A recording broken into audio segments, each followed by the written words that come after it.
بسم الله الرحمن الرحيم. الحمد لله رب العالمين،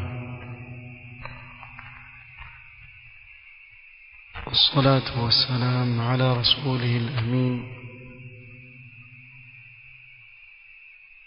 محمد وآله وصحبه أجمعين. أما بعد، ikiwa ni usiku wa tarehe 1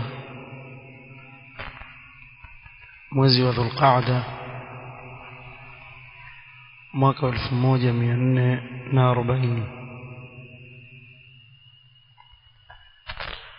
katika darasa ya kitabu Zaka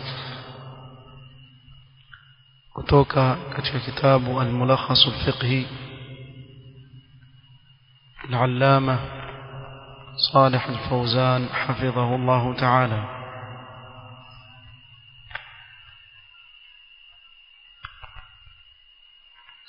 فيكي باب في بيان أهل الزكاة ومن لا يجوز دفع الزكاة لهم.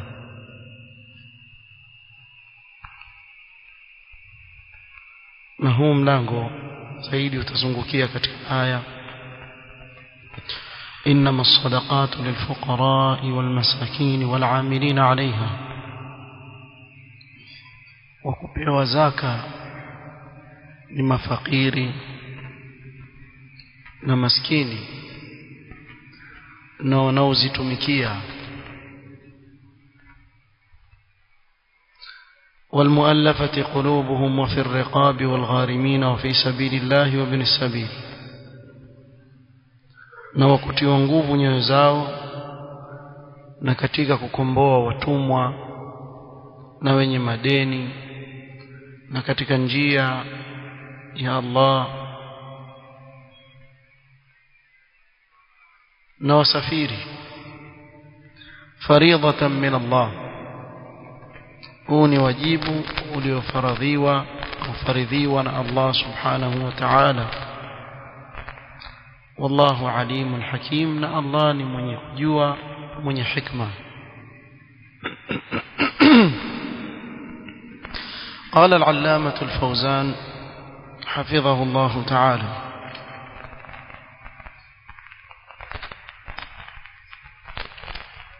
واعلم أنه لا يجزئ دفع الزكاة إلا للأصناف التي عينها الله في كتابه الكريم. jua ya kuwa haitoshelezi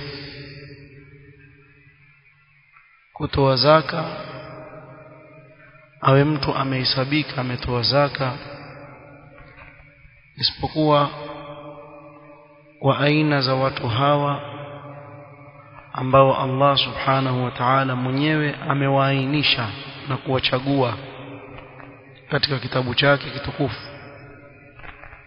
قال تعالى: إنما الصدقات للفقراء والمساكين والعاملين عليها والمؤلفة قلوبهم وفي الرقاب والغارمين وفي سبيل الله وابن السبيل فريضة من الله والله عليم حكيم. فهؤلاء المذكورون في هذه الآية الكريمة هم أهل الزكاة الذين جعلهم الله محلا لدفعها إليهم، لا يجوز صرف شيء منها إلى غيرهم إجماعا. هوا waliotajwa katika hii aya tukufu ndio wastahiki wa kupewa zaka, ambao Allah subhanahu wa ta'ala amewajaalia ndiyo sehemu ya mtu kuitolea zaka yake. Haijuzu na pia haitoshelezi kwa mtu kuchukua katika pesa za zaka akazipeleka kwa wasiokuwa hawa waliotajwa, na hii ni kwa ijmaa, hakuna ikhtilaf baina wanavyuoni. kuwa zaka ni lazima pelekwe kwa hao watu aina 8 waliotajwa katika hii aya ya suratu Tauba, aya ya 60 suratu Tauba. وأخرج أبو داود وغيره عن زياد بن الحارث مرفوعا: إن الله لم يرض بحكم نبي ولا غيره في الصدقات حتى حكم فيها هو فجزأها 8 أجزاء. والله سبحانه وتعالى hakuridhia hukumu ya nabii au yoyote katika zaka mpaka akahukumu mwenyewe akazigawanya kwa hao watu aina 8. وهذا الحديث ضعيف ضعفه العلامة الألباني في ضعيف الجامع. وقال النبي صلى الله عليه وسلم للسائل: إن كنت من تلك الأجزاء أعطيتك. نمتم sallama alimwambia yule aliyemuomba, ikiwa wewe ni katika hao watu waliotajwa katika hii aya basi nitakupa. Na hii au hiki kipande cha hadithi ni chenye kutimiza ile hadithi tuliyotangulia kuitaja hapa kuwa ni dhaifu.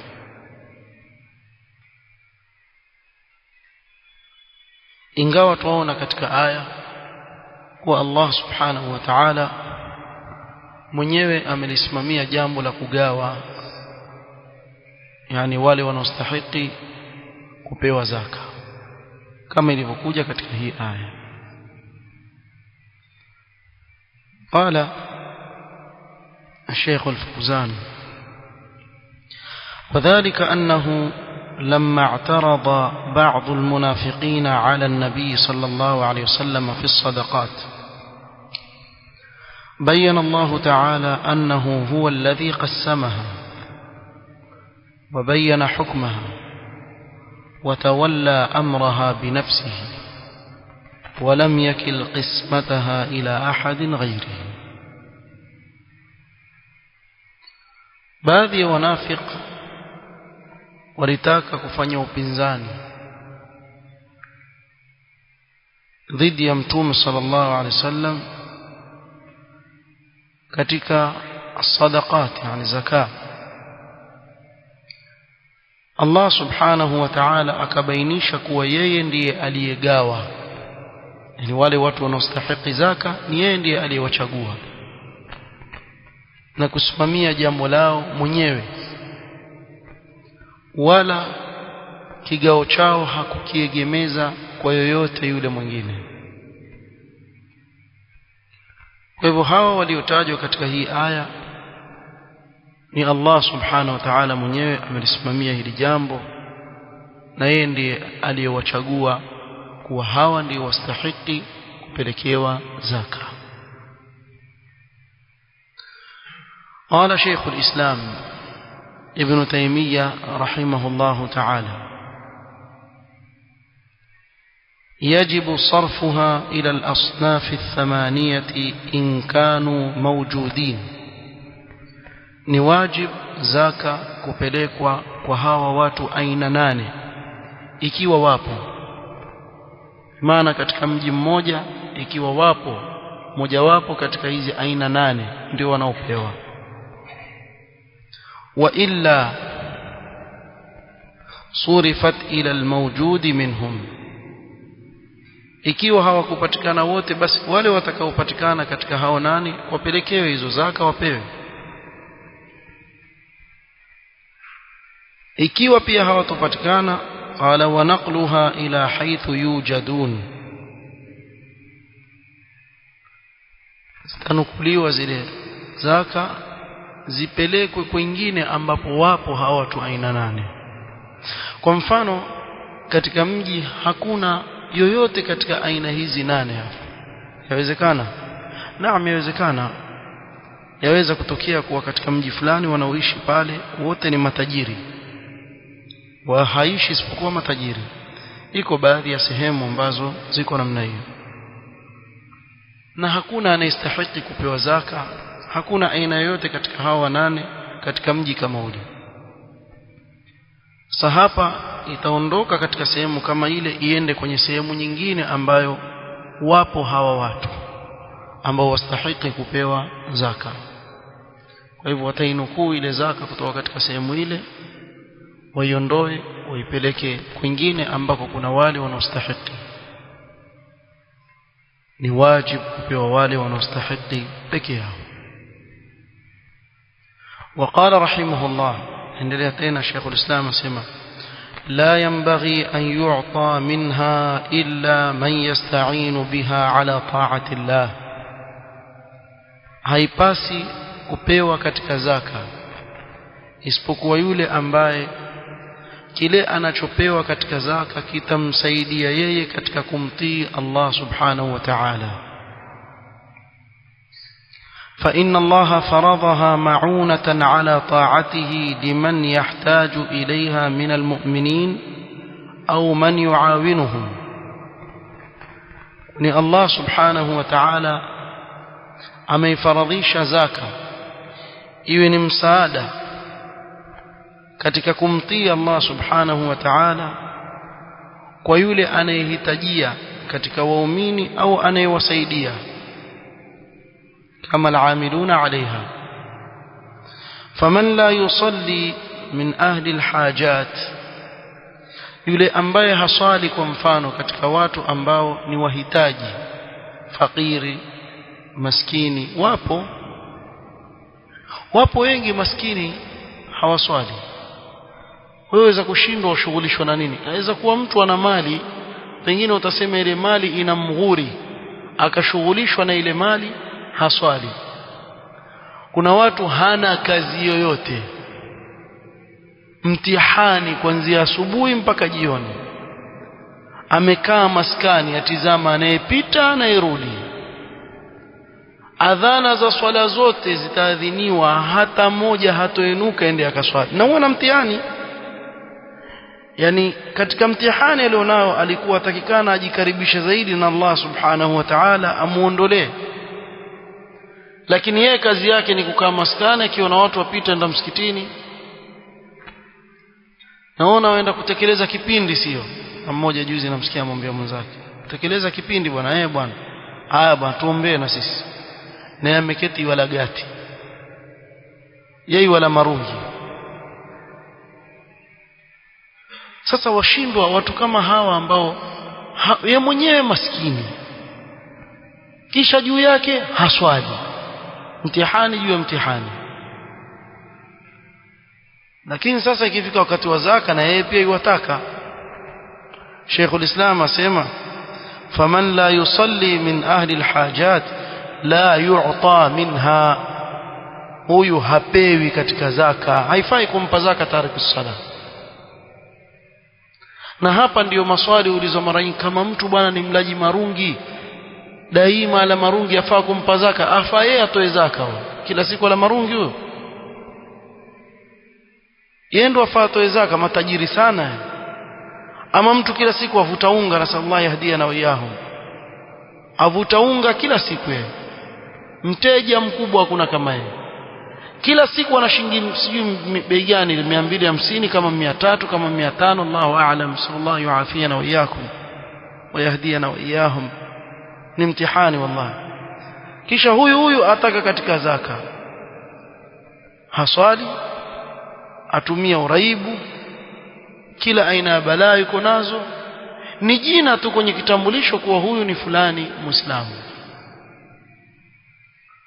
Katika hali kama hii Sheikhul Islam asema la yu'ta minha, huyu hapewi katika zaka hatta yatuba wa yaltazima biadai as-sala, mpaka atubie na alazimiane na kutekeleza swala. Hili ni jawabu ya swali ambalo mara nyingi laulizwa na jamaa yangu, lakini tariku sala naweza kumpa zaka? Usimpe mpaka aswali.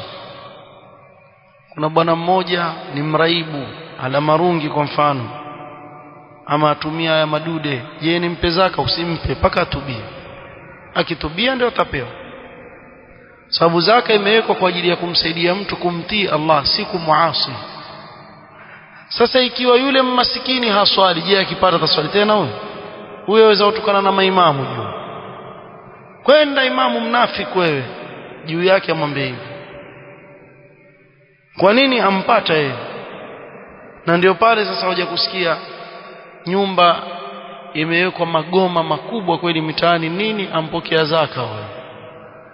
Sasa yale marungi aliona magoma ndo zaka imewekwa kwa ajili ya mambo ya kipuzi kama haya? La wallah. Lakini ukampa mtu alikuwa ahangaika atafuta hana kitu, alipopata roho yake ikatulia, akawafanya ibada zaidi, ikawa yamsaidia kufanya ibada zake na watu wake wa nyumbani watosheleza, alhamdulillah, huyu ndiye anastahili kupewa zaka. قال شيخ الفوزان حفظه الله: لا يجوز صرف الزكاة في غير هذه المصارف التي عينها الله من المشاريع الخيرية الأخرى كبناء المساجد والمدارس. haijuzu kupeleka zaka kinyume na hawa aliyowataja Allah subhanahu wa ta'ala na kuainisha katika masharia na katika miradi ya khairi mengine, kama kwa mfano kujenga misikiti na madrasa. Kuna mchango wa kujenga msikiti, mimi na zaka nitoe? La, si mahali pale. Pale toa sadaka yako, kuna shida, lakini zaka si ya kujengea msikiti. Mtu aweza kusema lakini hapa yasema wa fi sabilillah. Fi sabilillah yaingia vitu vingi sana. La, ikija fi sabilillah katika Qur'an na Sunna hivi hivi, maana yake ni al-jihad fi sabilillah, kama tutakavyoona biidhnillah ta'ala hapo mbele. Wala imaanishi kila njia ya khairi. Ingelikuwa ni hivyo, kungelewa kuna haja ya kusema innamas sadaqatu lilfuqara wal masakin wal 'amilina 'alayha, ingekuja moja kwa moja innamas sadaqatu fi sabilillah kush, ingelikuwa zote zaingia hapo ndani, hakuna haja ya kutaja wengine, maana njia za khairi nyingi. Innamas sadaqatu fi sabilillah kush, itakuwa washaingia fi sabil, kila aina ya khairi itaingia ndani yake. Kwa tutajingia mashule, tutajingia madrasa, tutajingia misikiti, tutajingia kadha, lakini Allah sema innamas sadaqatu lilfuqara wal masakin la akhir al-aya. قال الشيخ الفوزان لقوله تعالى إنما الصدقات للفقراء والمساكين وإنما تفيد الحصر. إنما يتبع فائدة حصر. nini maana ya hasra? Asema watuthbitu alhukma lima ba'daha, bimaana ni hawa peke yao. Kwa hiyo hii hukumu itakayotajwa baada ya innama ni kuwa yawakusudia hao waliotajwa hapa peke yao. watuthbitu alhukma lima ba'daha wa tanfihi amma siwahu. Kwa ile hukumu yathibitishwa kwa hawa na kukanushwa kwa yoyote yasiyekuwa hawa. والمعنى ليست الصدقات لغير هؤلاء، na maana yake ni kwa sadaqa ambao ni zaka na kusudiwa hapa si kwa yoyote ambaye si katika hawa, bali haulai khassa, bali zaka ni kwa hawa waliotajwa khassa. wa inma samma Allahu al-asnaf ath-thamaniya إعلاما منه أن الصدقة لا تخرج من هذه الأصناف إلى غيرها. أن الله سبحانه وتعالى أمewataja hawa aina nane hawa amewataja ili kutujulisha kuwa zaka haitolewi isipokuwa kwa hawa waliotajwa, pasi na yoyote mwingine wasiokuwa hawa. وهذه الأصناف ila qismain. Kisha akaja Sheikh Al-Fawzan kutueleza vigawanyo katika hawa aina 8 waliotajwa. Wako katika vigawanyo viwili. القسم الأول المحاويج من المسلمين, kuna wale wahitaji katika waislamu. والقسم الثاني من في إعطائهم معونة على الإسلام وتقوية له, من في إعطائهم معونة على الإسلام وتقوية له wale ambao katika kuwapa ile zaka ni kwa sababu ya msaada wao katika Uislamu na kuutilia nguvu. Man fi i'ta'ihim ma'unatun 'ala al-islam wa taqwiyatun lahu kama almujahiduna fi sabilillah. Wale wakipelekewa zaka ni kuwa katika kuwasaidia ni kwa sababu wao wasaidia Uislamu na kuupa nguvu Uislamu, ndio maana wapelekewa katika zaka. وقول الله تعالى إنما الصدقات للفقراء والمساكين والعاملين عليها والمؤلفة قلوبهم وفي الرقاب والغارمين وفي سبيل الله وابن السبيل فريضة من الله والله عليم حكيم. ففي هذه الآية الكريمة حصر للأصناف أو لأصناف أهل الزكاة الذين لا يجوز صرف الزكاة إلا لهم. katika hii aya tukufu utakuta kuna hasr, wamefungwa wale aina ya watu wanaopewa zaka.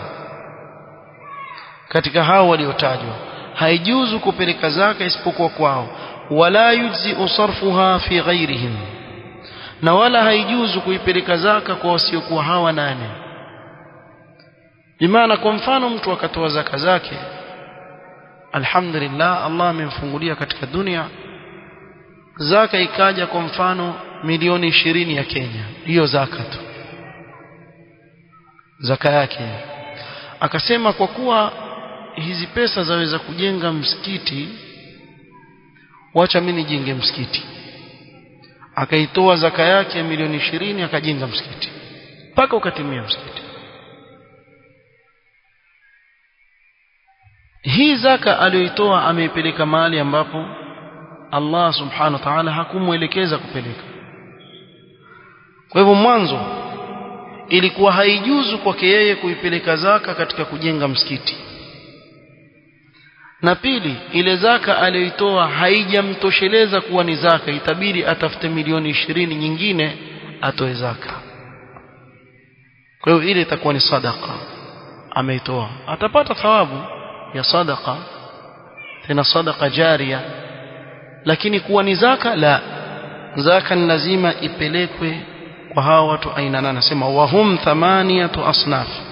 Kisha Sheikh Al-Fauzan sasa ataanza kueleza mmoja baada ya mwingine. Ahaduhum al-fuqara. Tuanze na wale waliotajwa mwanzo, al-fuqara. Wahum ashaddu hajatan min al-masakin. Fuqara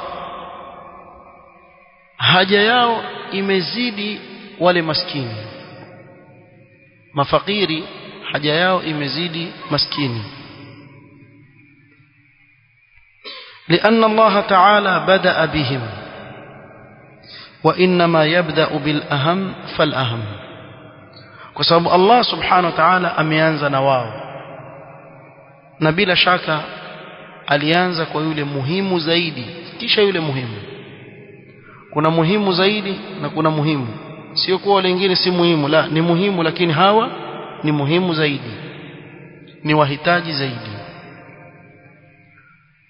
والفقراء هم الذين لا يجدون شيئا يكتفون به في معيشتهم. na mafakiri ni wale ambao hawapati chochote ambacho chawatosheleza wao katika maisha yao ya kila siku. Kula kwao pengine labda akila asubuhi hajui atakula nini ghadaa, na akila ghadaa mpaka kesho. wala yaqdiruna ala takassubi, wala hawana uwezo wa kuchuma. Wako wale ambao wana uwezo wa kuchuma, watakana wajitume miili yao wafanye kazi ili wapate riziki yao ya halali. Wako watu ambao Allah subhanahu wa ta'ala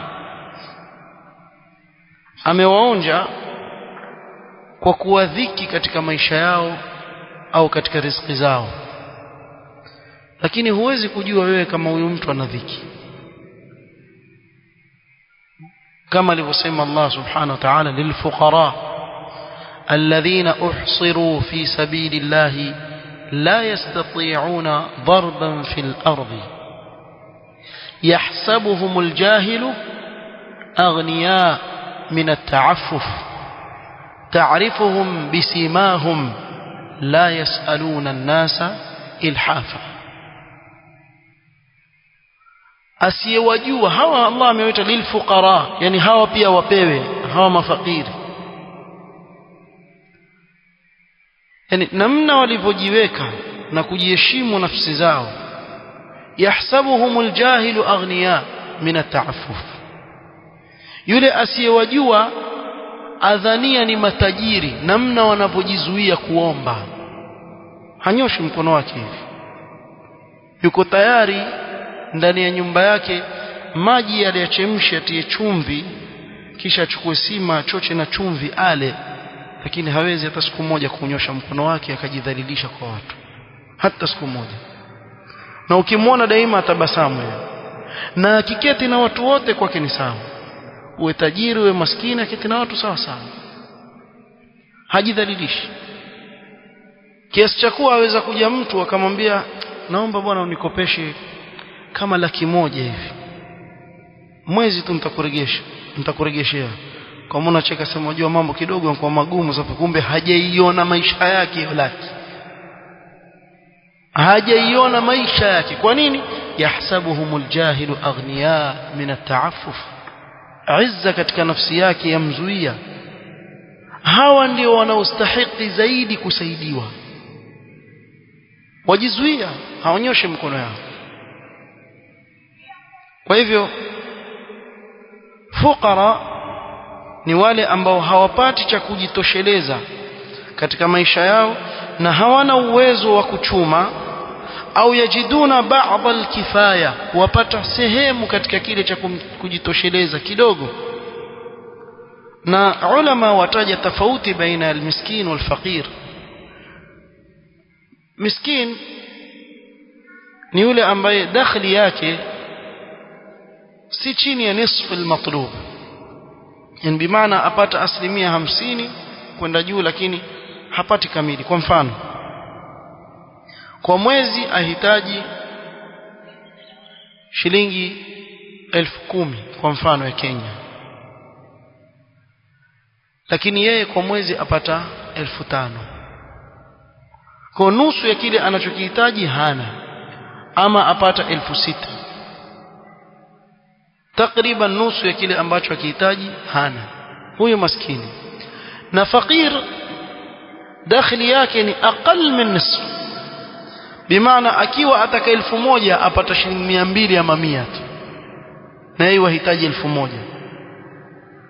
huyu fakir. الشيخ الفوزان يقول فيعطون من الزكاة كفايتهم إن كانوا لا يجدون منها شيئا. hawa watapewa katika zaka kinachowatosheleza ikiwa hawapati katika kile kinachowatosheleza chochote. Bimaana yeye daima apata lile pato lake, kama ni shilingi 200, haya 200, twende polepole, ndio hicho anachotumia kununua mboga, anunue na mkate, wagawanye mkate mmoja, silesi moja, almuhim maisha yaenda. Kwa hivyo watapewa kiasi ambacho kitawatosheleza. au yu'tauna tamama kifayatahum in kanu yajiduna ba'daha li'amin kamilin. Kuna wale ambao hawapati kabisa, hao watapewa 100%, watasaidiwa. Na kuna wale ambao pengine kwa mfano yopata 30%, ataongezewa juu yake ngapi? 70, ili ikamilisha ile mahitaji yake. Li'amin kamilin, ya mwaka mzima. Na hii ikiwa kuna baitul mali, kuna baitul mali na mpangilio wajulikana huyu maskini. Kwa hivyo aangaliwa kwa mwezi atumia kiasi gani, apewa shika hizi za mwaka mzima. Yani huu mwaka mzima sasa wewe waweza kujipanga mpaka. Kwa nini nimekuwa mwaka mzima? Kwa sababu zaka yatolewa mwaka mpaka mwaka. Kwa ikiwa mwaka unaokuja pia bado hajakuwa ni mwenye uwezo, bado yuko katika hali ya ufakiri au maskini, atasaidiwa tena waka. الثاني المساكين وهم أحسن حالا من الفقراء هوا حاليao ni nzuri zaidi kuliko mafakiri فالمسكين هو الذي يجد أكثر كفايته أو نصفها maskini ni yule ambaye apata kiasi kikubwa katika kile kinachomtosheleza au nusu yake bimaana ikiwa amekosa 70-80 basi yupata 50 fayu'ta min az-zakati tamama kifayatihi li'amin kamilin huyu atapewa katika zaka kile kinachotimiza mahitaji yake kwa mwaka mzima kwa hivyo itaangaliwa kwa mfano yupokea mshahara 1500 na yeye wahitaji 10,000 itapigwa hesabu 1500 zile anazozikosa kila mwezi ambazo ndo zakamilisha mahitaji yake kwa mwaka mzima ni ngapi yani miezi 12 kisha atapewa kiwango kile kimsaidie mwaka mzima Sheikh al-Islam Ibn Taymiyyah rahimahullah amekwenda kwa kauli ya kuwa yajuzu kumpa zaidi ya hivyo ikiwa itapelekea kwake yeye kujitosheleza kikamilifu akawa hahitaji tena kuchukua zaka amaanisha nini kwa mfano yule maskini lau kama atafunguliwa biashara fulani aweza kutosheleka na ile biashara kutokamana na kuomba au kupewa zaka basi yawezekana kuchukuliwa katika Baitul Mal zaidi ya kile kiwango ambacho kitamtosheleza ili afanye nini ili aweze kujitosheleza yeye mwenyewe ila al-abad asiwe ahitaji tena kupewa zaka kwa mfano mtu ana ujuzi wa useremala ujuzi anao lakini hana vifaa na hana mahali pa kufanya shughuli zake kwa hivyo huyu kiongozi wa Kiislamu aweza kuamrisha kuwa sawa pale fulani pale tutakukodishia tutakulipia kodi ya mwaka mzima shakulipia na vifaa vinavyohitajika ni kadha na kadha na kadha akanunuliwa vile vifaa pia atapewa vile vifaa kisha aambiwe aendeleze kazi yake mwenyewe ikiwa itafika mwaka basi ametosheleka alhamdulillah ikiwa atahitaji atasaidiwa bado na Sheikh al-Islam akaenda kwa yajuzu kumpa zaidi ya kile anachokihitajia ikiwa itapelekea kwa kifanya nini kujitosheleza yawezekana maskini kuwa na gari katika maisha yetu tunaoishi yawezekana sio maskini ana gari hakuna kwa nini hakuna amma as-safinatu fakanat limasakin ya'maluna fil bahri ya akhi wale maskini wana safina amma as-safinatu fakanat limasakin ya'maluna fil bahr yawezekana mtu ana gari yake pengine afanya taksi lakini hana uwezo isipokuwa kwa kadri ile maskini kwa mfano kama huyu sasa gari yake imeharibika imekaa pale hana namna ya kutengeza ile gari ili iwe ndiyo njia ya dakhli yake masdar ya riziki yake yani njia ya kupata riziki yake kama huyu pia aweza kusaidiwa na kile kiwango ambacho kitatengeza kile ambacho akitumia kuwa ni sababu yeye kupata nini kupata riziki yake kwa hivyo yawezekana kama tulivyotaja hapa kwa huyu seremala kuwa anunuliwa vifaa vya kumsaidia yeye katika kazi yake na kadhalika huyu atatengenezewa gari yake kisha afanye ile kazi ambayo itamtosheleza pengine mwaka mwingine kutokamana na kuomba au kuchukua zaka lakini haya yote yahitaji mpangilio mkubwa sana sasa hivi pengine unaweza kupata mtu mmoja zaka yake labda shilingi 10,000 طيب 10,000 itamsaidia mtu nini mfano basi wamsaidia tu mtu ampa zaka shika hii basi atatumia siku 2 shaisha siku 3 shaisha lakini katika nchi ambazo ni za Kiislamu kwa mfano kukaeka nidhamu ya Baitul Mal na kadha ile kweli yaweza kusaidia watu kisawa sawa ndio pale wapata mtu apewa mahitaji yake ya nini, ya mwaka mzima. Ndio pale mtu amepungukiwa katika kazi yake asaidiwa.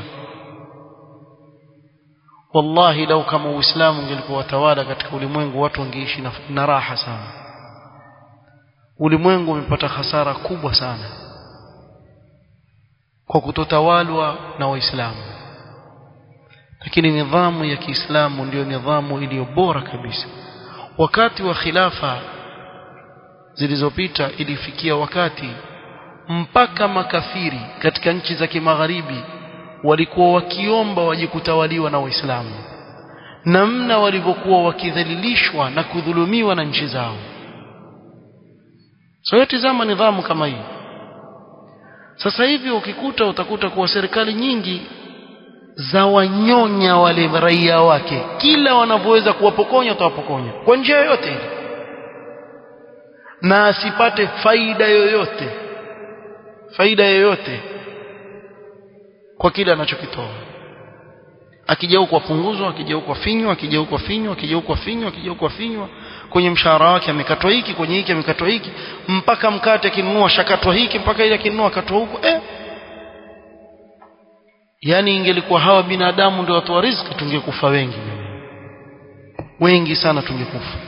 Lakini angalia Allah subhanahu wa ta'ala, watu waishi tu katika nchi nyingi tu. Lakini lau kama nidhamu ya Kiislamu ikapangwa na kama mfano hii Baitul Mal tu, wafikiria wangapi wangelifaidika pakubwa sana bure. Waangalia yule kweli astahiki asaidie, yule kweli astahiki asaidie, yule astahiki asaidie. Wakati wa Umar ibn Abdul Aziz rahimahullah ta'ala, ilifikia mpaka zaka za tafutwa watu wa kupewa hakuna watu wa kupokea zaka. Na wakati ule watu walikuwa wacha Mungu. Sasa useme ati hizi zaka zina mahali pa kupelekwa, mimi maskini bwana, mimi sina, mimi hivi. Kila mtu atajidiza kivyake, hata kama ana uwezo. Wallahu musta'an. Almuhim ni kuonyesha kwa ile nidhamu ikipangika vizuri, wallahi yasaidia sana kuondoa tabu nyingi zilizoko katika nini, katika mujtamaa. Wallahu musta'an. وما أصابكم من مصيبة فبما كسبت أيديكم ويعفو عن كثير. kwa madhambi tulionayo ile hali ikawa nzito kama mnavyoiona, madhambi tu, hakuna kitu kingine. Kumalizia athalithu, tamalizia watatu waliobakia, tutawaeleza inshallah ili tuingie katika kitabu kinachofuata. Al-amiluna 'alayha. Al-amiluna 'alayha ni akina nani? Wale wanaoifanyia kazi katika hii zaka, kusanya zaka. وهم العمال الذين يقومون بجمع الزكاة من أصحابها ويحفظونها ويوزعونها على مستحقيها بأمر إمام المسلمين. ni wale ambao hufanyia kazi ile zaka. Kivipi? Wasimamia katika kukusanya zaka kutoka kwa wale wanaotoa zaka na kuhifadhi. Na tulisema zaka ambayo imamu yachukua ni ile zakawat adh-dhahira, kama wanyama na nini, nafaka zile na vinginevyo, kusanya. Kwa hivyo vitu vinahitaji kuhifadhiwa. Kwa mfano watu wamekwenda shambani, amevuna ile mkulima kile ambacho chastahili kutolewa zaka, akatoa zaka, kile alichokitolea zaka katika chakula chatakana sifanye nini, kihifadhiwe. Na kwa mfano ni wanyama, ametoa ngamia, mwingine ametoa zaka ya ng'ombe zake, mwingine ametoa zaka ya mbuzi. Kwa hivyo hawa wanyama watahitaji nini? Kuhifadhiwa na kuangaliwa. Kwa hiyo hawa ndio kazi zao, kisha kufikisha kwa wale wanaostahili, lakini kwa amri ya kiongozi wa Kiislamu. Wal-amilina 'alayha, ni lazima iwe kwa amri ya kiongozi wa Kiislamu. Fayu'tuna min az-zakati qadra ujrati 'amalihim, hawa watapewa katika zaka kwa kadri ya malipo ya ile kazi wanaoifanya. إلا إن كان ولي الأمر قد رتب لهم رواتب من بيت المال على هذا العمل فلا يجوز أن يعطوا شيئا من الزكاة كما هو الجاري في هذا الوقت. asema isipokuwa ikiwa yule kiongozi amewaekea mshahara hawa ambao amewatuma kukusanya zile zaka na kufanya zile, kwa mfano nenda wewe, itakuwa kazi yako kukusanya zaka ya ngamia au ya mbuzi, mwingine wewe utachukua zaka ya tende kwa mfano kwenda kukusanya kule. Kwa hivyo ile kazi anayoifanya ile itaangaliwa mshahara wake afaa pewe ngapi. Kiongozi akaona kuwa mimi nitampa mimi mwenyewe mshahara katika Baitul Mal, apewe mshahara wake. Sasa huyu ikiwa amewekewa mshahara wake katika Baitul Mal ya Waislamu, haifai kwake yeye kupewa chochote katika zaka. Huyu haifai kupewa chochote katika zaka. Zamani ilivyokuwa watu hawajavama katika maasi yaliyoko leo, khairi zilikuwa nyingi sana, mengi nyinyi vijana wa siku hizi hamjayaona. Mimi nakumbuka tukiwa tusoma katika miaka ya 90 zile mwanzo kule 92 na 3 na 4, kutoka mamlaka ilikuwa zikija tende huku, si Ramadhani, miezi yote, unga sijui ngano sijui vitu gani. Kila siku mkitoka madrasa mpanga foleni, kila mtu atoka na jifuko lake, na kama ni unga uko nyumbani, na kama mko ndugu kama 5 au 6 hivi, mtakula chapati mwezi mzima nyinyi. Siku hizi hamna kitu shekhi, kumekauka. Hata maembe uokote siku hizi, ushapita njiani kokota maembe hakuna tena. Zamani wallahi ukipita hivyo una embe lile linaanguka, hilo linaanguka jamaa, mshakata mwala pamoja pale, hayaanguki tena jamaa. Mwanzo iko wapi wa miembe? Pia inkauka. Madhambi kitu kibaya sana, wallahu musta'an. Sasa na hawa pia al-amiluna alaiha waelewe ni watu wa aina gani, kwa sababu wako watu leo wao ni wawakilishi wa watu wa zaka, lakini wajiita wal-amiluna alaiha. Bimaana tajiri aweza kukuita fulani, njoo hiki kima ninacho, nenda kakifanya nini, kakigawie kwa watu wanaostahili kupewa zaka. Mtu wa kwanza akajianzia yeye, wal-amilina alaiha. La wewe huisabiki wal-amilina alaiha ni wale wanaotumwa na kiongozi. Ikiwa wewe ni katika maskini, basi jiwe katika kundi la maskini kwa mfano. Lakini ikiwa unao uwezo, ni haramu kwako wewe mwakilishaji kuchukua nini, kuchukua katika ile zaka. Kwa hiyo ikiwa wali al-amr amewaandika kazi wale watu wafanye ile kazi, haijuzu wao kupewa katika zaka kama ilivyo leo. Sheikh Al-Fawzan anasema hii labda itakuwa ni mamlaka, fa innal ummala yu'tuna min qibali ad-dawla, wale wafanyikazi wa kusanya zaka na nini walipwa na serikali, fayakhudhuna intidabatin ala amalihim fi az-zakah, yani maana wachukua mshahara wao kwa ile kazi yao wanaifanya katika zaka.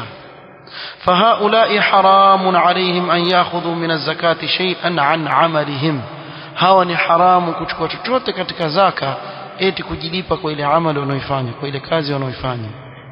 لأنهم قد أعطوا أجرة عملهم من غيرها, kwa sababu tayari washapewa wao mshahara wa ile kazi wanaoifanya kutoka kwingine. Haijuzu kwa wao kuchukua katika nini, katika zaka.